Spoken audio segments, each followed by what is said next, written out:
courage to be free. Don't cloud your eyes with others' lives. See only what you want to see. Just cast away the chains of doubt. Have the courage to be free. Open your eyes, you can fly. Open your eyes, you can fly. You can fly. Hey, you can fly.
Afraid to love. No, no, no, no, no. Never be afraid to just be. Just cast away the chains of doubt. Have the courage to be free. Open your eyes, you can fly. Open your eyes, you can fly.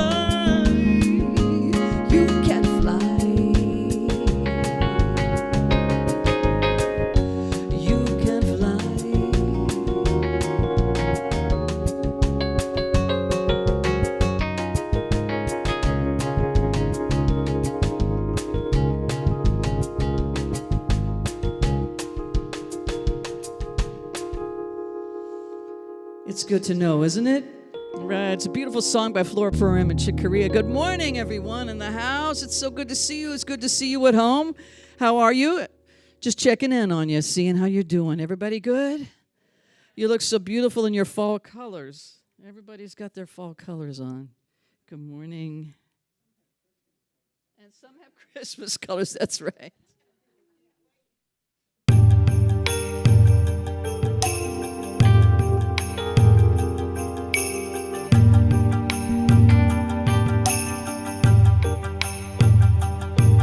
In beauty may I walk all day long.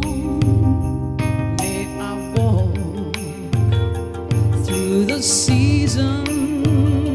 May I walk. May I walk in peace.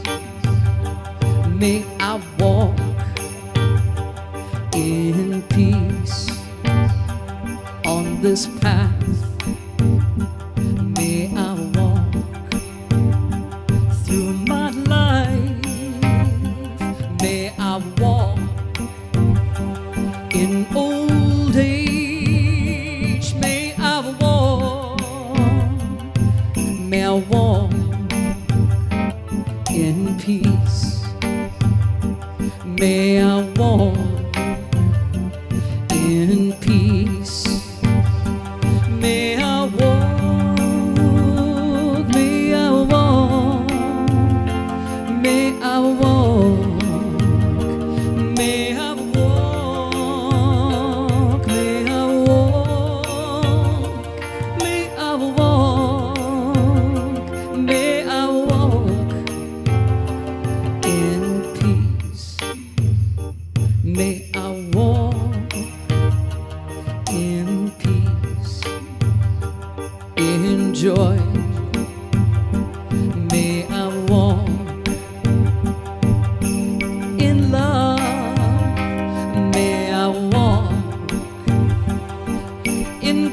solitude. May I walk in peace. May I walk in peace, in stillness. May I walk in forgiveness. May I walk in loving kindness. May I walk. May I walk in peace. May I walk. May I walk. May I walk. May I walk. May I walk. May I walk. May I walk in peace. May I walk in peace. Amen. May I walk in peace. The music of Karen Drucker. Absolutely love that song. Thank you so much.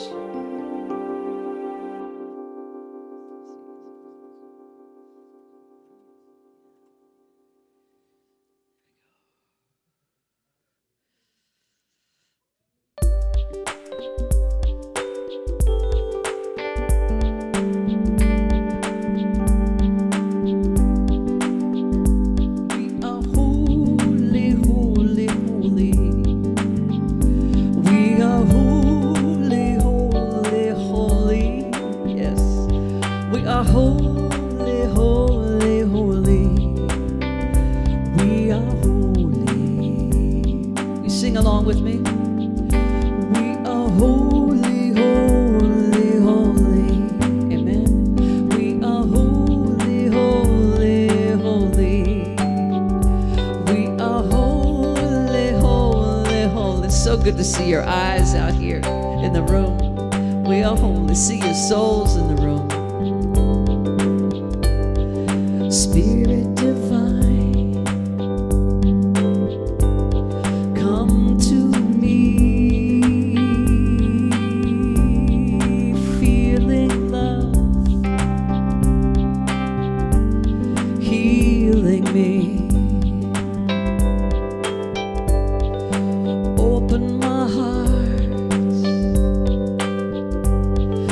Allow me to see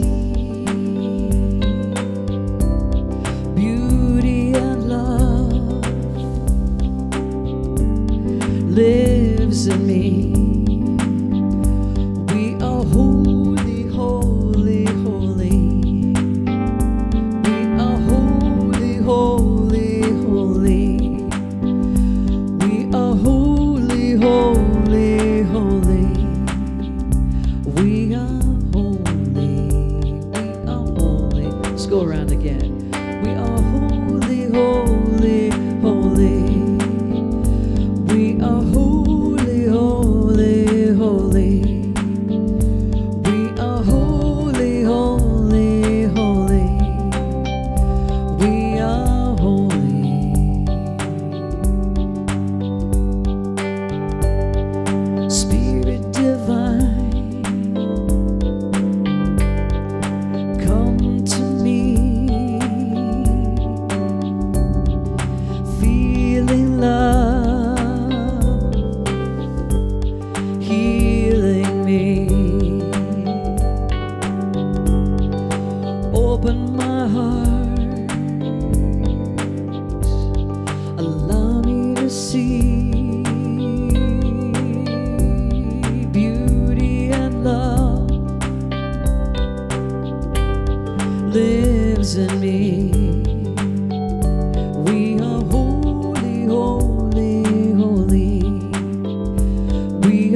This time I invite you to stand.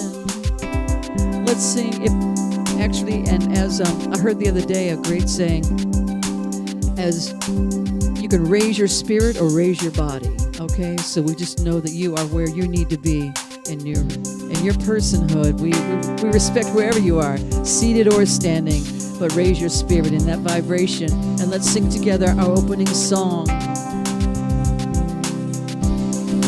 There is a place in my heart where I can find the truth. I find me in you, a truth beyond what you may see now. When we are one, we bring more good about. No matter who or what you call yourself or where you come from, yeah. There is a place in this world with open arms right now. Yeah, come on now. Welcome to love, welcome to peace, welcome to our community. Be who you are, let your light shine. We're so much more when we unite. You are welcome here. You are welcome here. See with new eyes, allow and unfold, embrace and let go. Trust the flow. There's a freedom in love when you follow your heart. Together we are stronger than we can ever be apart. No matter who or what you call yourself or where you come from, yeah. There is a place in this world with open arms right now, yeah.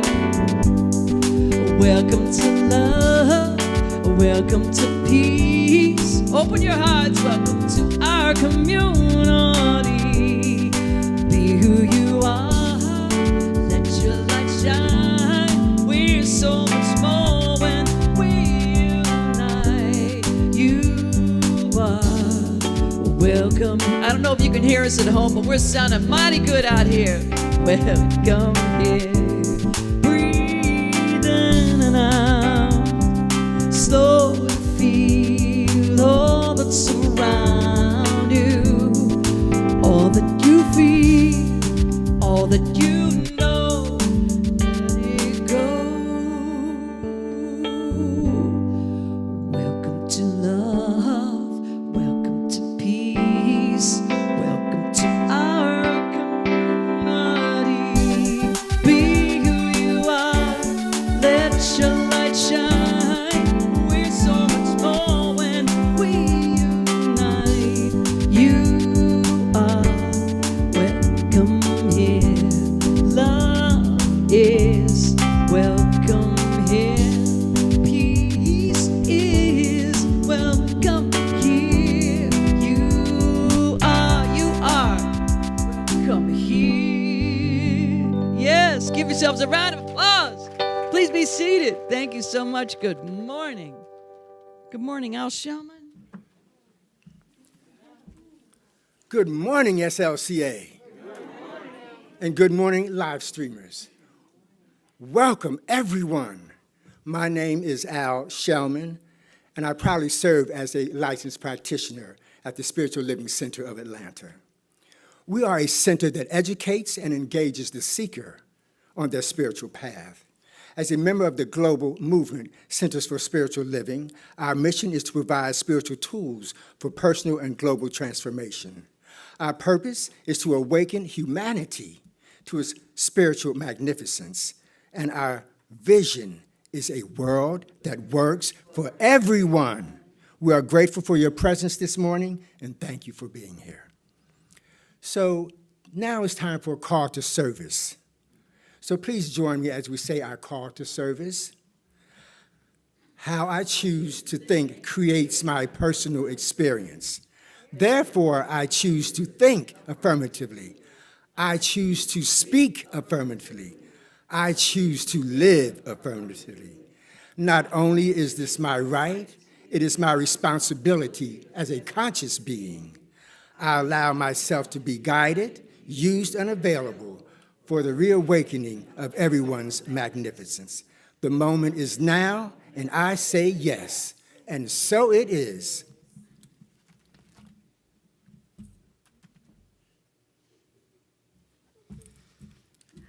Good morning, y'all. How you be? You looking good.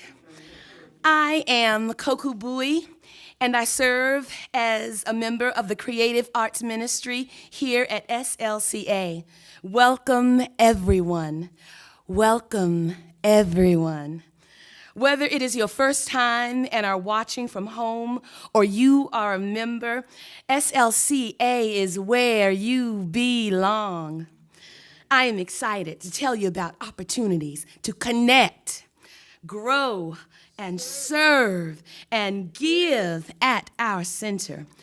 For more information about today's announcements, please take a moment to scan the QR code found on the back of the seat in front of you. We would like to thank each of you that faithfully give to SLCA. To find ways to give, visit our digital program or see the information on the screen. We will do our grateful giving later in the service. As we enter the holiday season, be prepared by gifting yourself a time of meditation with Reverend Ursula Lentini. Meditation has been known to calm anxiety, allow better breathing, soothe pain, and give you a better rest. Twin Hearts Meditation meets every Tuesday at 7 p.m. Eastern Standard Time via Zoom. Take a deeper dive into your spiritual life with Reverend Susan Zoller by joining the Living the Science of Mind gathering every Wednesday at 7 p.m. Eastern Standard Time. The opportunity is only offered via Zoom. To register for each of these opportunities, please visit our website at slca.com or scan people, scan the QR code. Okay, stop laughing. QR code in the lobby after service. Calling all youth. We are planning some special activities for our youth starting November 28th. Each week, we will learn about different cultures within our community while recognizing the oneness of us all. Today, from 2 to 4 p.m., SLCA will join the Unitarian Universalist Congregation of Atlanta for our monthly opportunity to give back to our community. We will be collecting school supplies here at the center.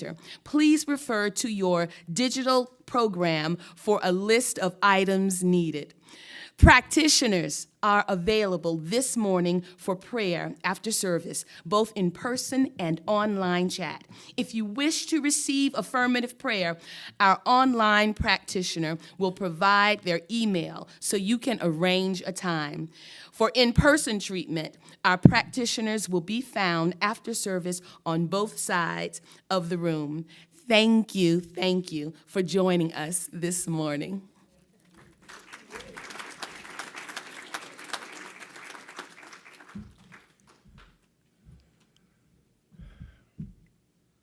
So now it's time to go within, and we have a spiritual mind treatment, also known as affirmative prayer, where we go within and know the truth of our being. So I'd like to invite you to just come with me on this journey of knowing. Know the truth of your being. I will speak these words in first person, and I ask you to just take what is yours. As I dive deep into the unknown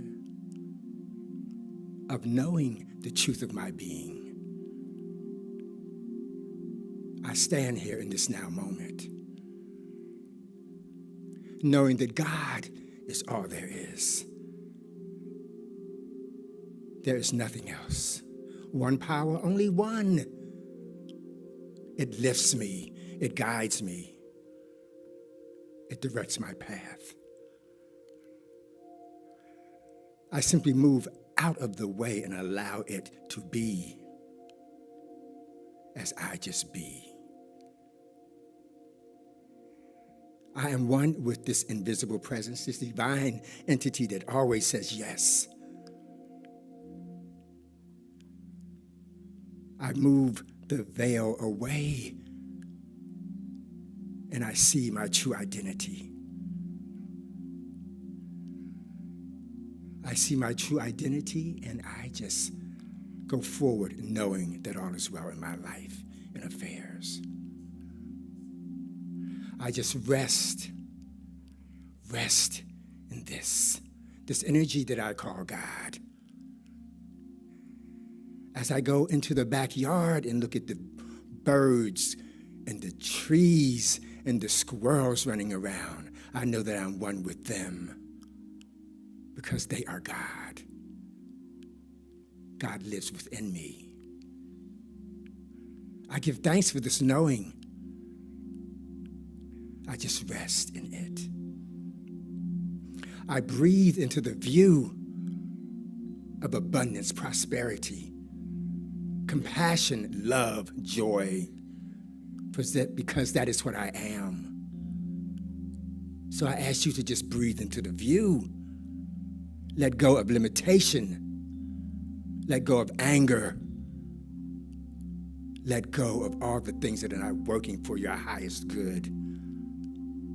And just breathe into the view of unlimited possibilities, knowing that you are God in human form and that you can speak the word, have the thought, speak the word, bring it into fruition. Because you see, consciousness is everything. What you put into your consciousness, it comes to you. The words you speak, they come to you. So remember, spirit leads, mind follows, and body belongs. God is all there is. There is nothing else. I give thanks for all that I have and all that is coming. I give thanks for this place I call the Spiritual Living Center of Atlanta. I give thanks for Reverend David Alexander. For everyone that's in here that makes this place work, I give thanks. God, thank you. This is the truth of my being. I send these words out to universal law. Know that it's done now and forevermore. And if you agree with these words, simply say with me, and so it is.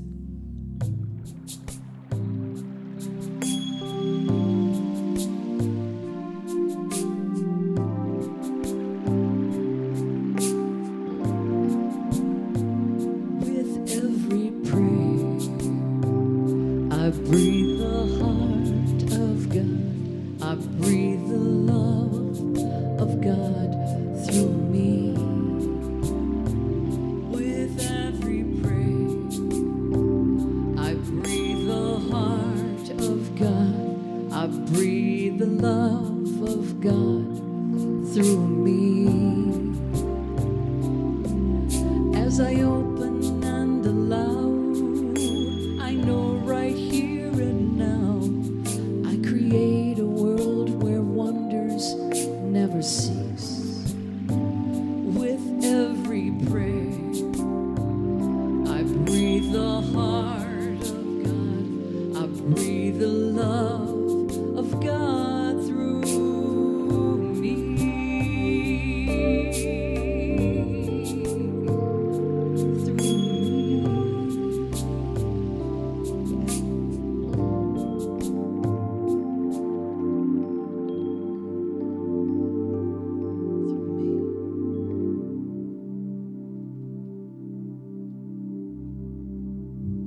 Good morning. honor to be here with you this morning. And it's an honor to serve those of you who are at home, snug in your beds and warm on your couch with a blanket and your dog. That's how I usually am. So it's nice to be with you this morning.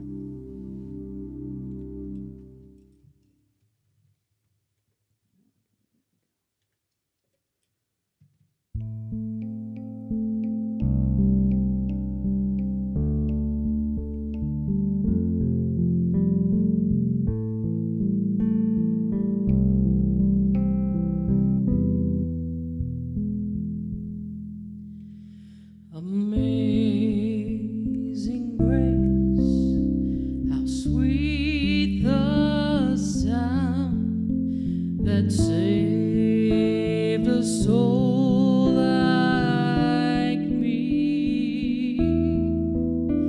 I once was lost, but now I am found, was blind, but now I see.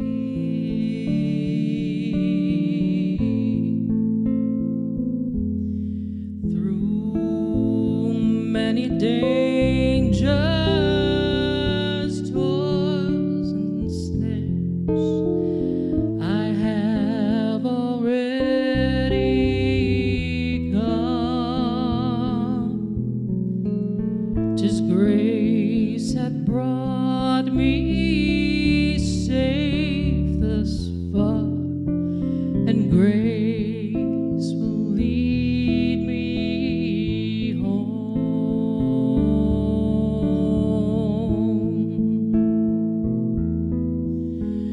The Lord has promised good to me, the word my hope secures.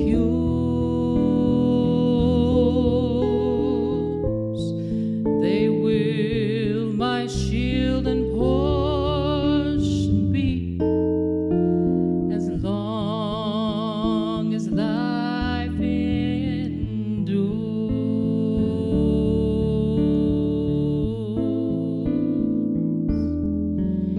Yea, when this flesh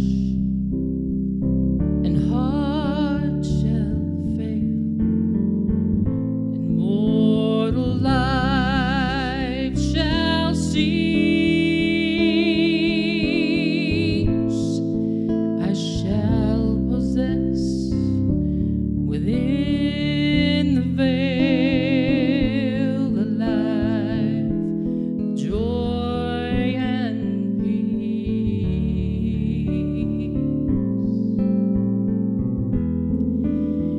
The earth shall soon dissolve like snow, the sun forbear to shine,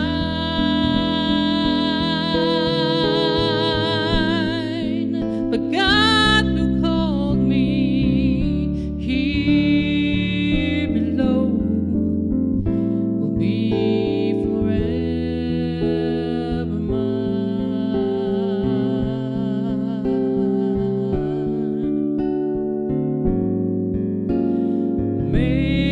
Amazing grace, how sweet the sound that saved a soul like me.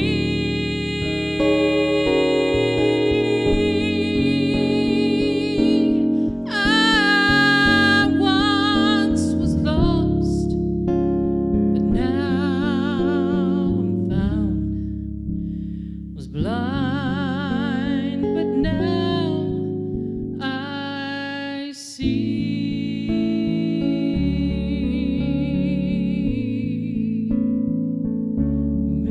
Amazing grace.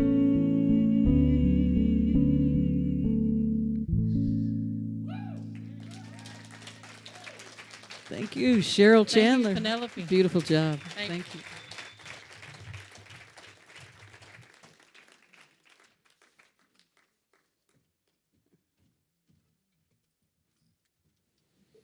That's more love for Cheryl there. Beautiful, beautiful.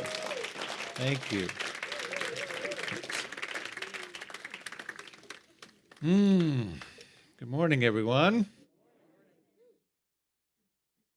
Feeling good? Yes. Looking good? Yes. Breathe in the view. That's the theme this month. Breathe in the view.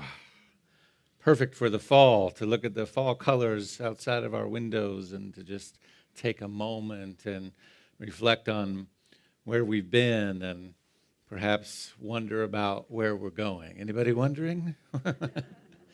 Right? The title today is Seeing Beauty, Feeling Grace. Seeing Beauty and Feeling Grace. And it is a time to see the beauty as the leaves turn and as the trees remind us of the gracefulness of allowing that which needs to fall away, allowing that which needs to be laid bare, allowing that which needs to die, and that which is ready to grow.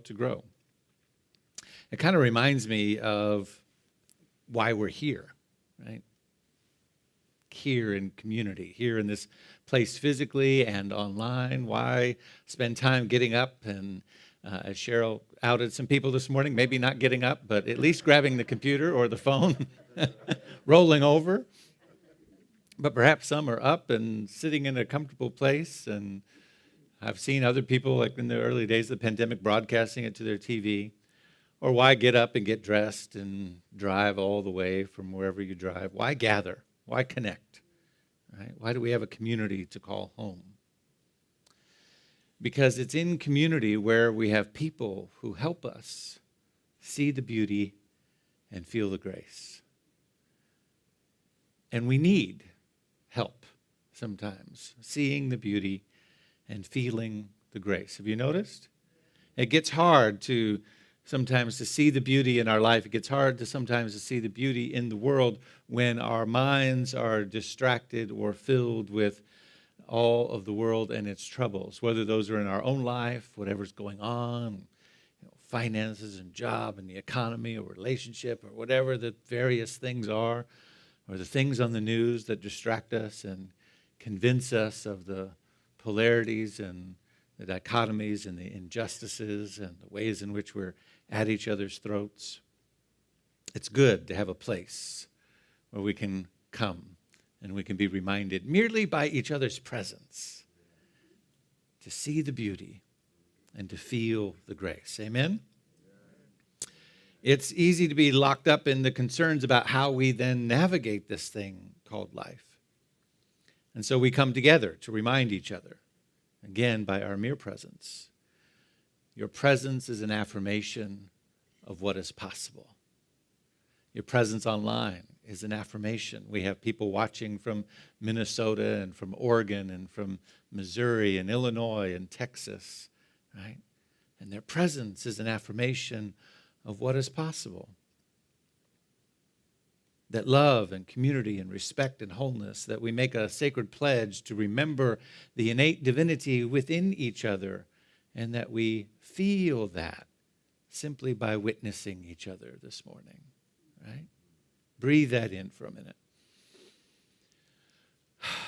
You may have thought you came for some other reason, but that's what you came for. You came to take that breath of remembrance, right? One of the things that we often hear in communities like ours is that we affirm this idea that God is good all the time, right? The response is all the time. God is good. God is good.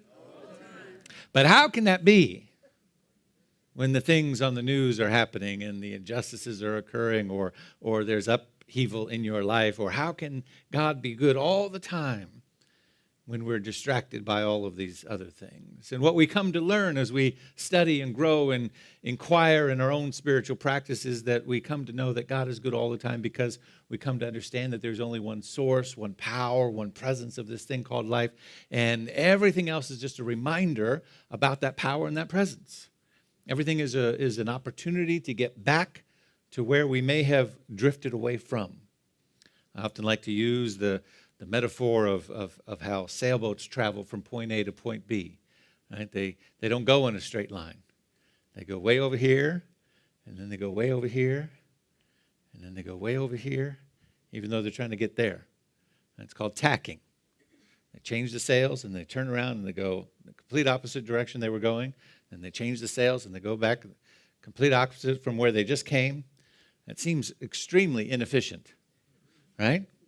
But it's how you have to do it in navigating the choppy waters and the winds and harness the elements so that you can get where you want to go. We are not very different from those sailboats to navigate the currents and the waters and the turbulence of the things around us and the wind, whether it's in our favor or at our back or in our face or wherever it might be, that we have to adjust all of the rigging on our mind and in our being so that we can navigate that.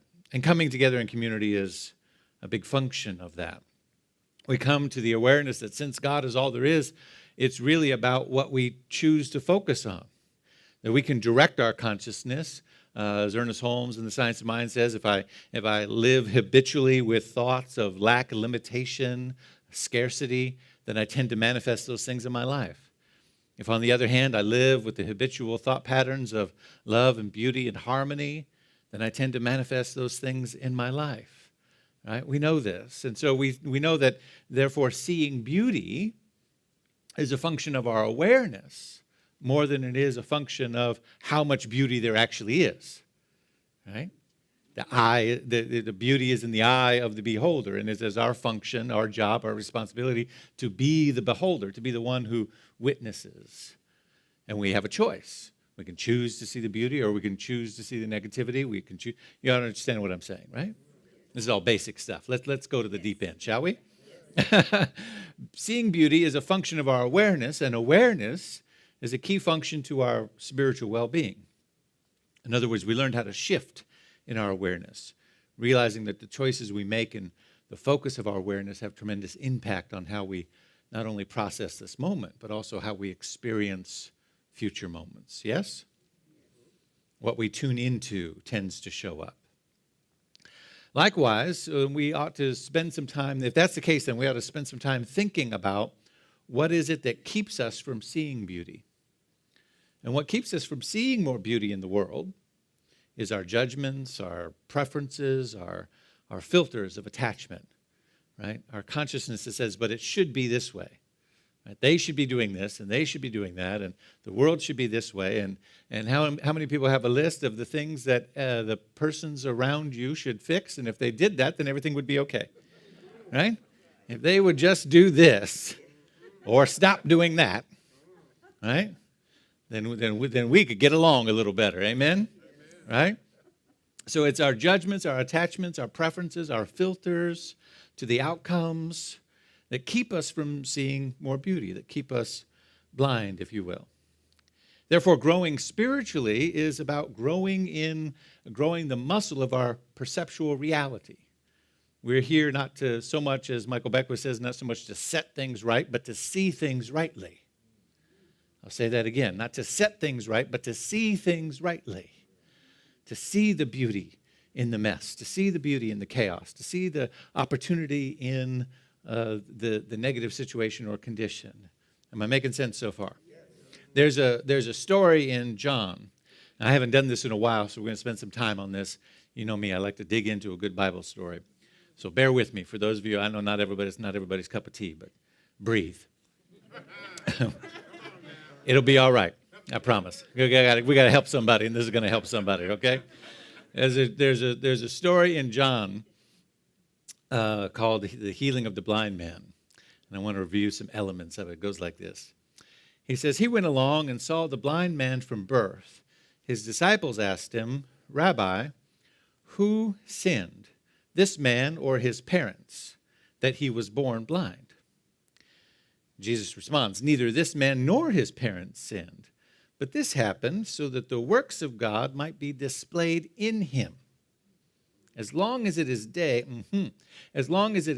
we must do the work of he, or I'll say he, she, they, because God is God's pronoun is them, they. Amen? Right? Of that which sent me, of the divine which sent me. Night is coming when no one can work, but while I am in the world, I am the light of the world. We're going to go back and break all this down, don't worry. After saying that, of the word is Siloam, S-I-L-O-A-M. I don't know exactly how to say that, but that's the word. And it means, in Hebrew, it means sent. That's going to be very key in a moment. So the man went, washed his eyes, and came home seeing. His neighbors and those that had formerly seen him begging asked, "Isn't this the same man who was sitting and begging?" Some claimed that he was. Others said, "No, it only looks like him." But he himself insisted, "I am that man." "How then were your eyes opened?" they asked. He replied, "This man they called Jesus made some mud, put it in my eyes, and told me to go to this pool," he uses the word again, Siloam, "and wash. And so I went and washed, and then I could see."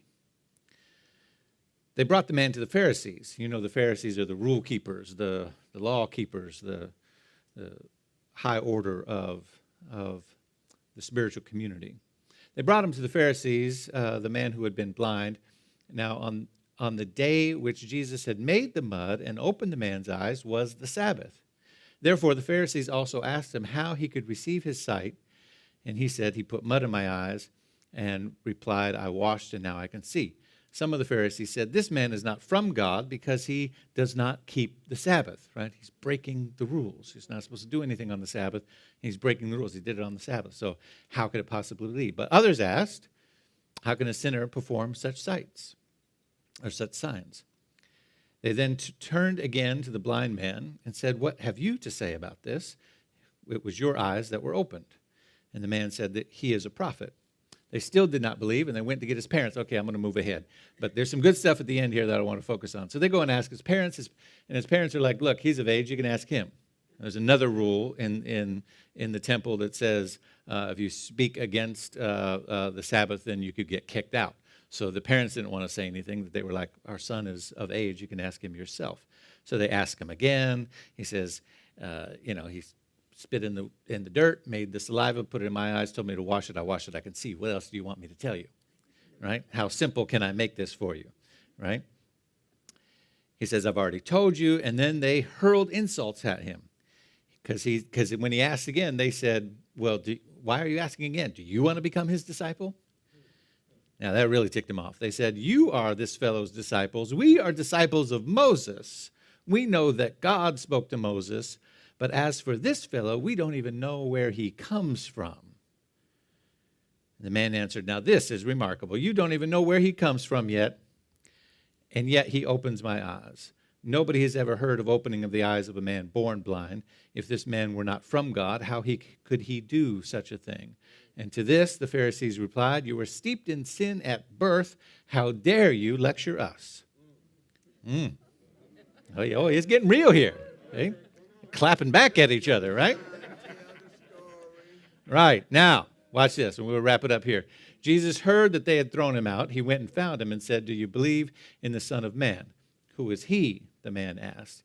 He says, "Tell me so that I may believe." And Jesus says, "You are now seeing him. In fact, he is the one speaking with you." Then the man said, "I believe." And Jesus said, and this is the part I want to focus on, "For judgment I have come into the world, so that the blind will see, and those who see will become blind." Now, some Pharisees who were with him heard this and said, "What? Are you saying that we are blind?" And Jesus said, "If you were blind, you would not be guilty of sin. But now that you claim you can see, your guilt remains." All right, we got a lot to break down here. Now, we were talking about how our perception, seeing beauty, is a matter of perceptual reality, what we choose to focus on. Right? There's a number of things in here. And I said what stops us from seeing more beauty in the world is our what? Judgments, perceptions, our conclusions about the world, all of those things, right? Our judgments, perceptions, filters, etc., right? It is your judgment of the world that keeps you blind to the beauty that there is.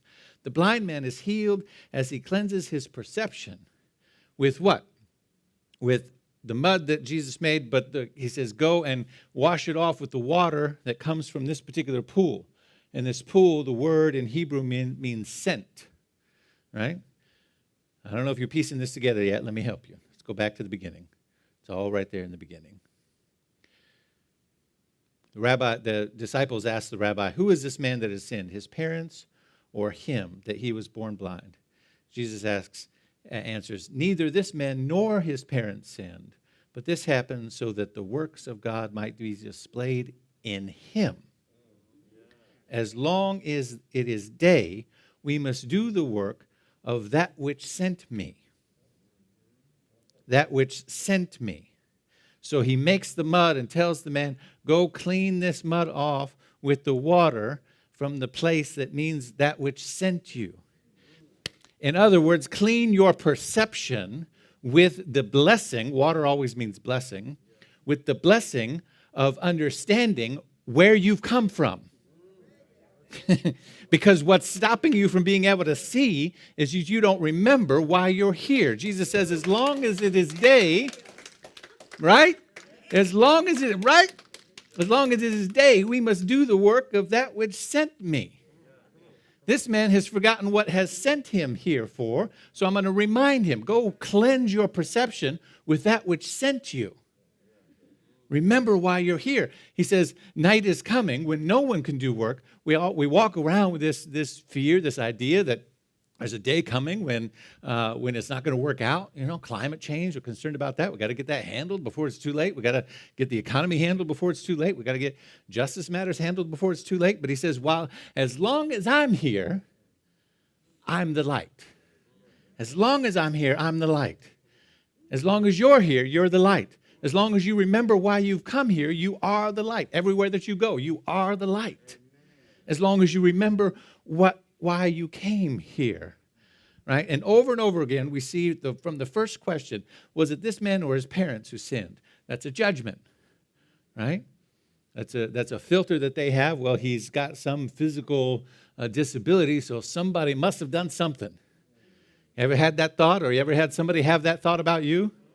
Right? We have the New Thought version. We have the New Thought version of it, which is what was wrong with your thinking.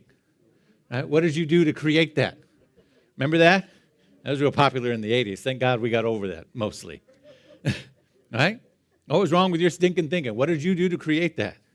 And Jesus said, neither this man nor his parents sinned, watch this, but this happened so that the work of God might be displayed in him. Those things which others perceive as negativity or your ailments or your shortcomings or negative experiences in your life didn't happen because somebody thought something wrong or somebody did something wrong, whether it was you or anybody else, but they happened so that the work of God might be displayed in you as you, because you can't shine the light like anybody else. You can only shine the light like you. And so your experiences from your past, from your parents, from your upbringing, from all of those things, that light, it changes the way in which that light shines. And that light wouldn't shine that way unless those things occurred. You're not blessing negativity that happens in your life, but you're understanding that those things happen so that you might be a blessing to the world. Because you bring a perspective that nobody else brings. You follow what I'm saying? Over and over again, we see the judgment. Did this happen because of this? And what about that? And what this man did it on the Sabbath. That can't happen. Their perceptions continue to keep them blind all the way down to the end. The last part of the passage again where it says, for judgment I have come into the world. Now, most preachers that would preach this passage, they would say, because Jesus came to judge the right from the unright and the just from the unjust, etc. And they completely missed it. Do you see that? You see how they completely missed it? Jesus isn't saying, I've come to divide who's right and who's wrong. He's saying, I've come to point out that it's judgment that is keeping these Pharisees from being able to see. His judgment is stopping you from being able to see the beauty in the world. For judgment I have come into this world so that those who are blind will see, and those who see will become blind because they're blinded by their perceptions. Oh my goodness, this is so good right here. And the Pharisees say, what are we blind too? And he says, if you were blind, now watch this. If you were blind, you would not be guilty of sin. In other words, if something happened to you in your childhood, if something happened from your parents, or if you came into this world with some quote-unquote deficit, that wouldn't be a negative thing. You get that? Your ailment is not your ailment, it's your blessing. Your handicap is not a handicap, it's your blessing, right? It said you wouldn't be guilty of sin. There would be nothing wrong with your stinking thinking, so to think, right? We used to say, right? No, it would happen so that you could shine the light in the world. But now that you claim that you can see through all these filters of those who are like this or judged this way, and those who do work on the Sabbath are bad and wrong, and those, now that you claim you can see and you've got all these judgments and perceptions in the way, your guilt remains because your judgment remains on the world and it's blocking. Oh, you see what I'm saying here? In other words, your judgments keep you from seeing the beauties in the world. The blind man is healed as he's cleansed by the perception of the blessing of remembering why he's here. In other words, you're bigger than your drama. You're big, right? You're bigger than your drama. You're bigger than the drama of the world. You're bigger than all of those things. You're bigger. Your purpose is bigger than your comfort zone. Come on, somebody. You're here to be an expression of pure awareness as you. You're here to be an expression of pure awareness. Shifting and seeing more beauty in the world is a matter of seeing rightly, shifting our perceptual awareness so that we become more of the I am presence, the pure awareness, experiencing life through these filters, through these things of objective reality. The problem is that of perception and location. In other words, we think what we think and where we think we are in the story matters. In other words, we think that we're a body. We think that we're a mind, or we think that we're some combination thereof, a mind in a body, right? But the truth of who you are is that you are pure awareness. You are that which has the thoughts. You are that which is experiencing the body. You are that which is experiencing the thoughts that are in the body. You are that which is having the thoughts about the thoughts. You are the pure awareness. There is no stopping point at which you can go back and say, but who's having that experience? Right? Who's asking that question? Who's feeling that fear? Who is it that's, right? You can ask that question ad infinitum and you'll never run out of space to go into. Because who you are is not the body, it's not the thoughts, it's not the experiences. Who you are is pure awareness. You're not the object of your thinking. You're pure awareness. I'm not the object called David. I am the witness awareness to which the object of David appears and uses as the vehicle through which to experience this thing called life. We are not the objects we see in life. We are the seeing itself. We mix up. We got to go back to our English class in grade school and middle school. We mix up the object and the subject. You ever mix up the object and the subject? It makes a mess, doesn't it? You're not the experiences of your life. You are the awareness in which the experiences reveal themselves or unfold in. We think in that story that the subject of the story is the blindness. No, the blindness is not the subject. The subject is awareness. The blindness is an object in the story that is cleansed when awareness is rightly anchored and centered, right? When the awareness becomes cleansed through that which sent me, then the object changes, right? You following what I'm saying? It's our pleasures, our passions, our possessions, our perceptions, all of those things are temporal, and they'll fade away. Suffering comes when we get attached to each of those things, right?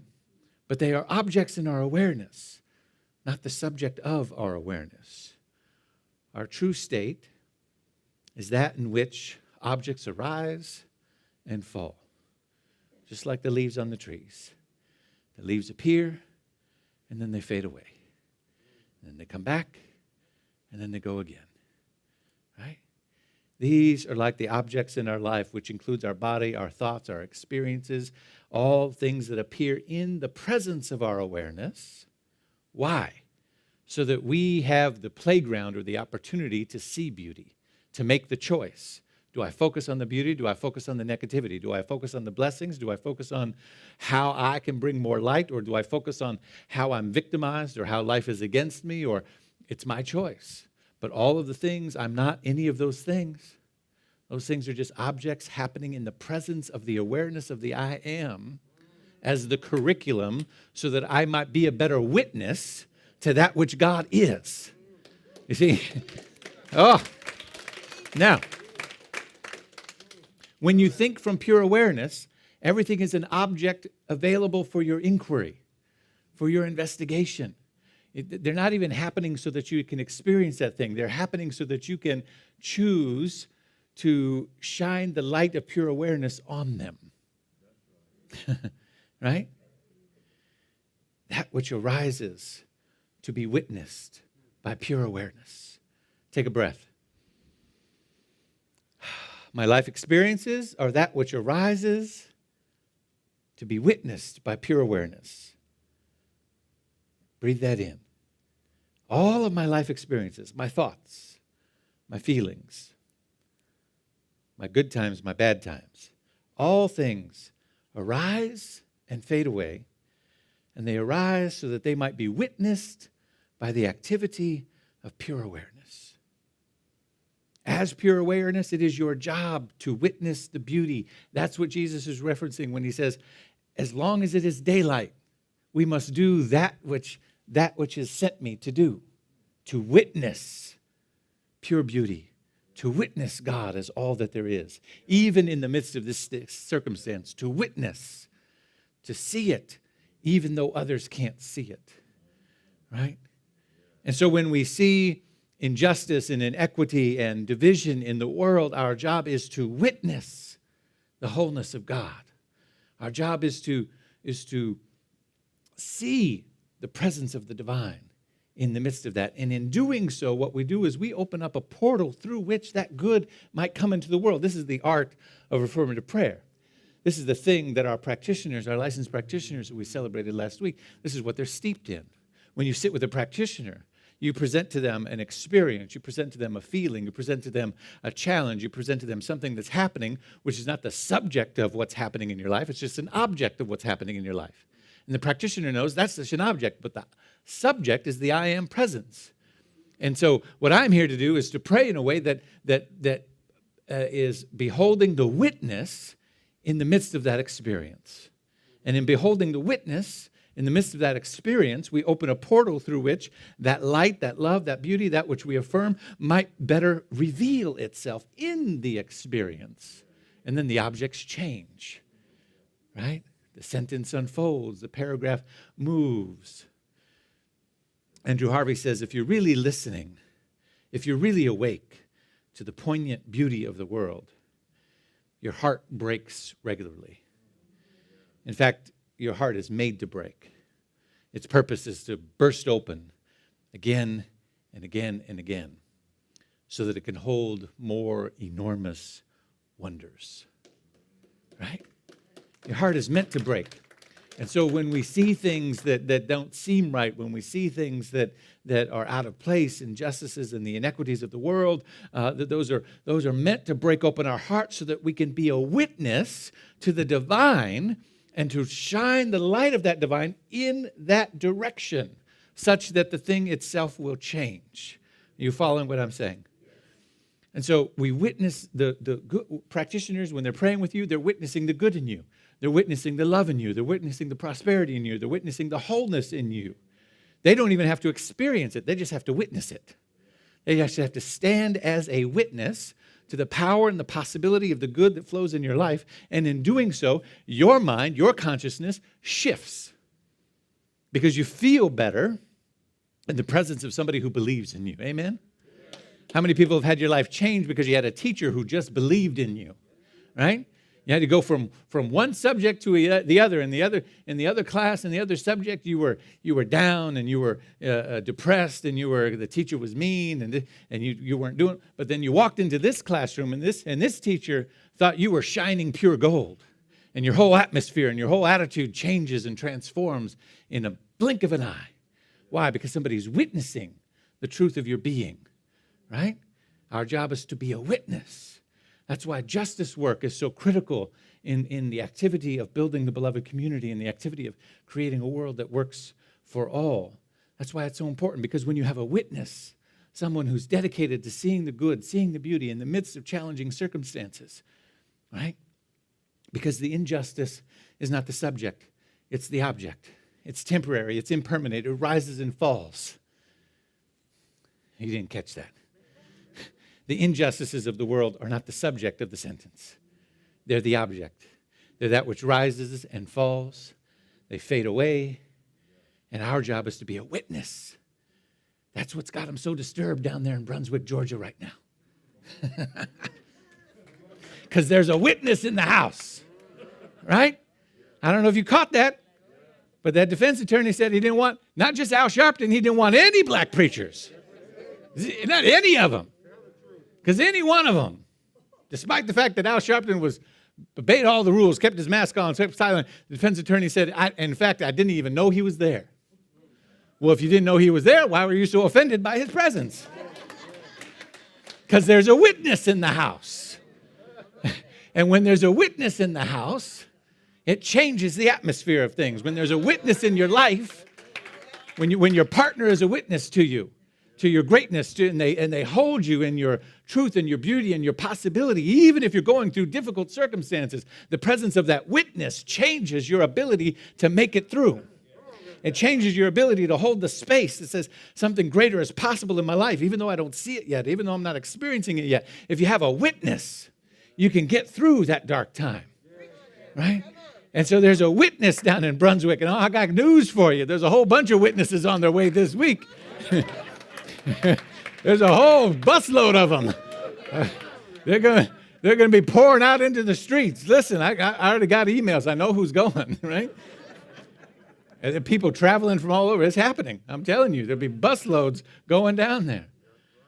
As my brother Kevin Ross in Unity of Sacramento says, if you're intimidated by the presence of a black pastor, you must be on the side of injustice, because injustice is never safe in the presence of a black pastor. Never has been and never will be. Because when there's a witness in the house, there's somebody who's holding account to the presence of the divine. And in the presence of the divine, shenanigans can't happen. Right? No shenanigans. No misfits. No, none of this, right? I mean, I'm sorry, I just got to stay here for a minute.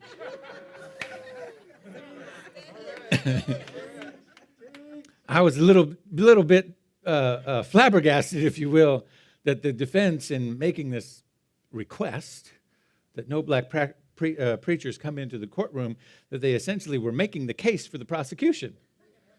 Did you notice that? Did you miss that? They were making the case for the prosecution. Can I just stay here for just a second? The presence of blackness as being intimidating is the reason they're in court in the first place.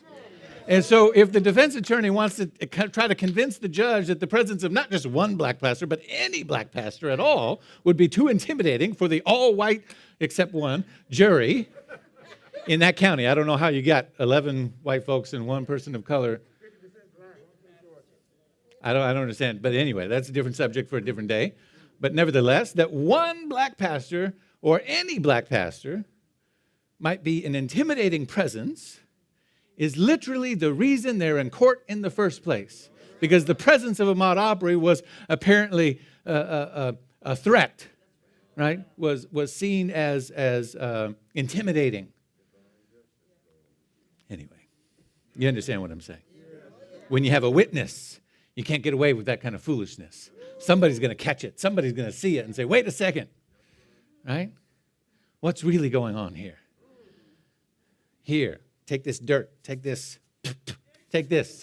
Now, go wash your eyes.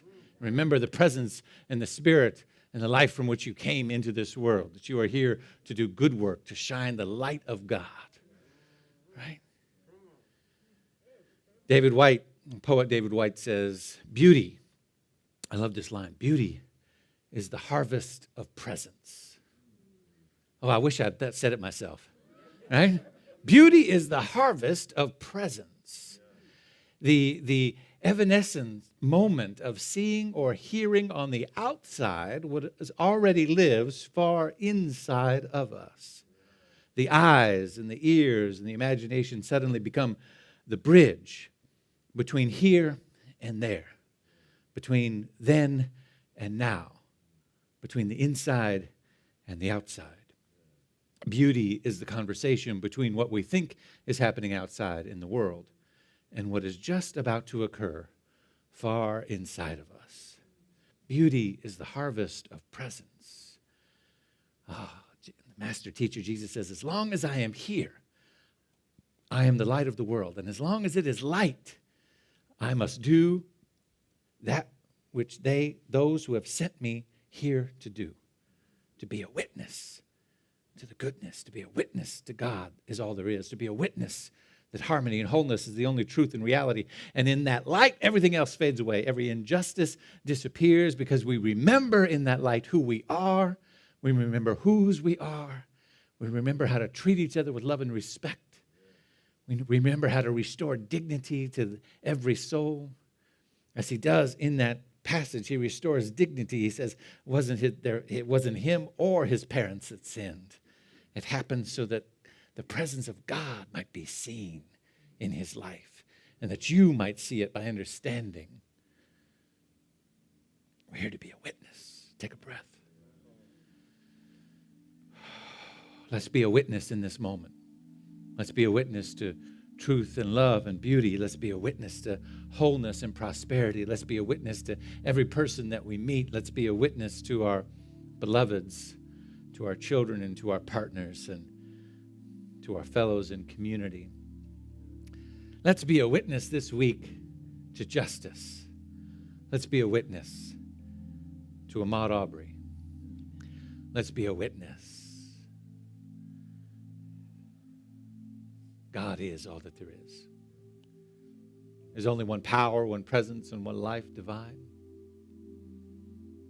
It is the power of the Almighty, living, loving presence, breathing itself in through and as you and me and all creation. We are here to remember that and to be a witness to it. And when we do so, portals of transformation open up. The scales fall from our eyes. We're able to see that which we could not see. Healing occurs. Opportunities unfold. Justice flows down. Order is restored.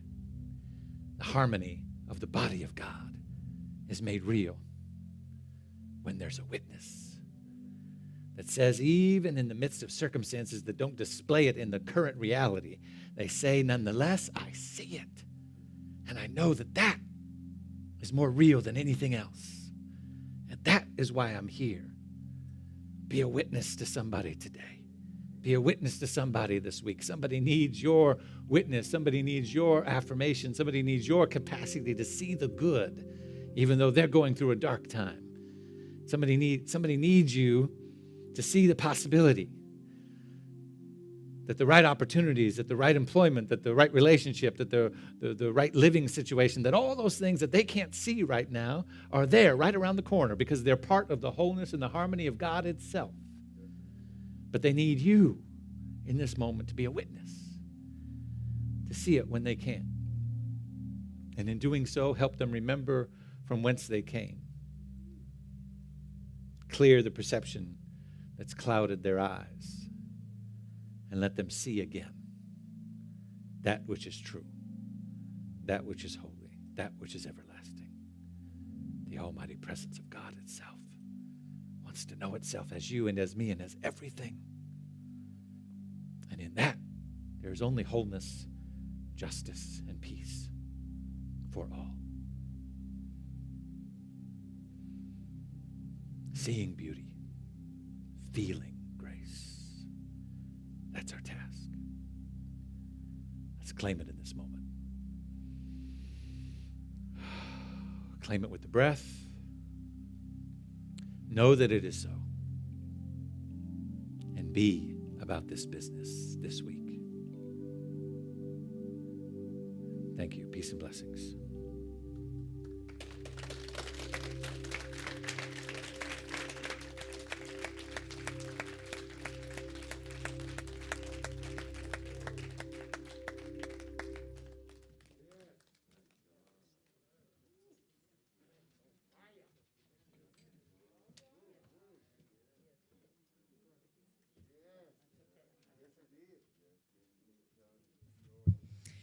for all of you at home, get up. Get outside and witness the beauty of what's going on out there. And all of you in the room on your way home, stay focused on the road if you're driving, but witness everything around you, because what a wonderful world we have.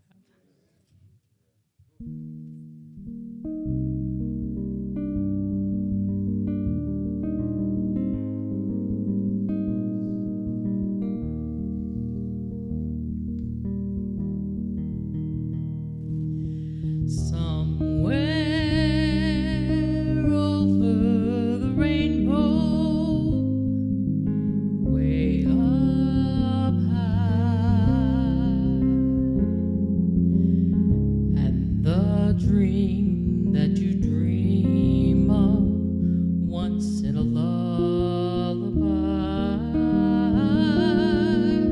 somewhere over the rainbow, bluebirds fly, and the dream that you dream of, dreams really do come true. Ooh, someday I'll wish upon a star, wake up where the clouds are far behind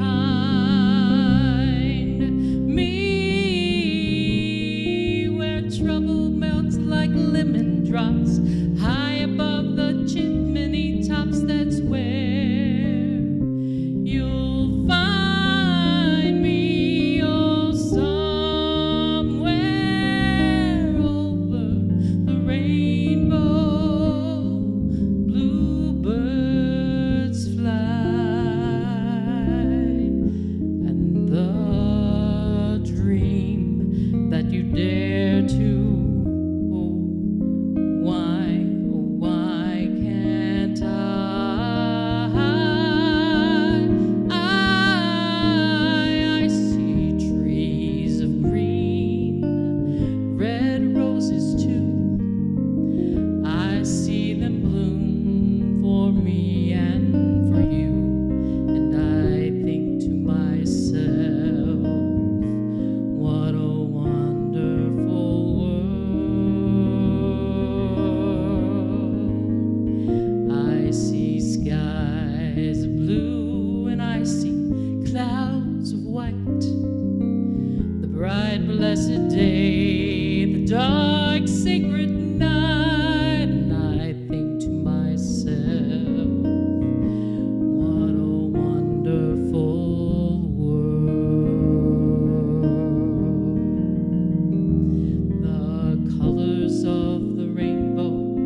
Cheryl Chandler, so beautiful. Thank you. Thank you.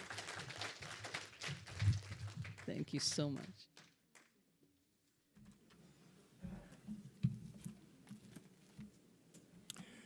Cheryl, thank you. Wonderful. Thank you. And Reverend David, there's no words to say anything. I need not say anything else because I know everyone heard everything and it just went within them. And we just thank you for that. So now, at this time, we want to acknowledge our first-time visitors. If this is your first time at SLCA, we invite you to stand so we may welcome you.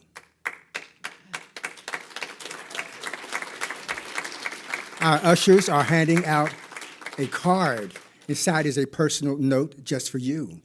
Please join a welcome ambassador for fellowship in the lobby following service. Thank you. Thank you for choosing the Spiritual Living Center of Atlanta as part of your celebration today. You are welcome here. We welcome each of you in need of prayer to remain in the room for one-on-one prayer with a licensed practitioner. Practitioners will be available on both sides and in the back of the room. So as we enter our time of grateful giving, we want to thank each of you that faithfully gives to SLCA. It is because of your contributions that we can continue to spread our message of oneness. If you are inspired by this message today, please consider becoming a recurring pledger. Join me. I'm a recurring pledger for years. And so as you just become a recurring pledger and you see that your life changes, prosperity, abundance just flows to you endlessly. In your mind, your consciousness changes. So again, if you are inspired by this message today, please consider becoming a recurring pledger and give what is on your heart today. You can conveniently give on our website or text your gift to 404-800-9464. Again, 404-800-9467. You may also give with a credit card using our digital program with the QR code on the back of the seat in front of you. Our ushers will be walking through the aisles shortly to receive your cash or check contributions. Please join me in saying our grateful giving affirmation. I live in an abundance. As I freely and joyfully give, I join in the divine flow, and all that I share with life returns to me multiplied abundantly, and so it is. And so it is. Will you stand with me and let's sing our closing song? We envision a world that works for everyone and for all of creation. We see all people, all beings as expressions of God. We see a world that works for everyone. We got to get as happy as Dale. We envision a world that works for everyone and for all of creation. We see all people, all beings as expressions of God. We see a world that works for everyone. We hope you have a great weekend. We envision a world that works for everyone and for all of creation. We see all people, all beings as expressions of God. We see a world that works for everyone. We see a world that works for everyone. Yes, we do. We see a world that works for everyone. Yeah, keep a pep in your step. Have an amazing week. And shine your light. Shine your light.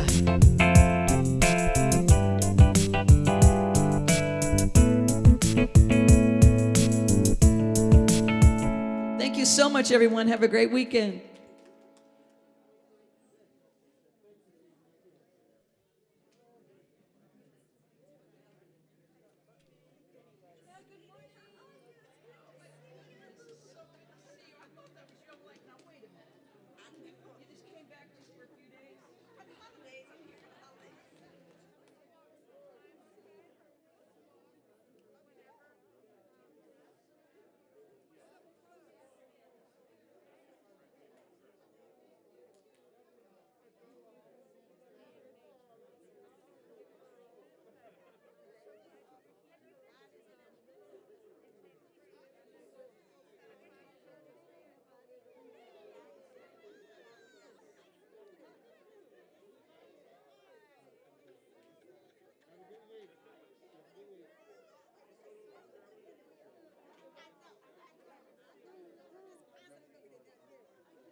are your boys?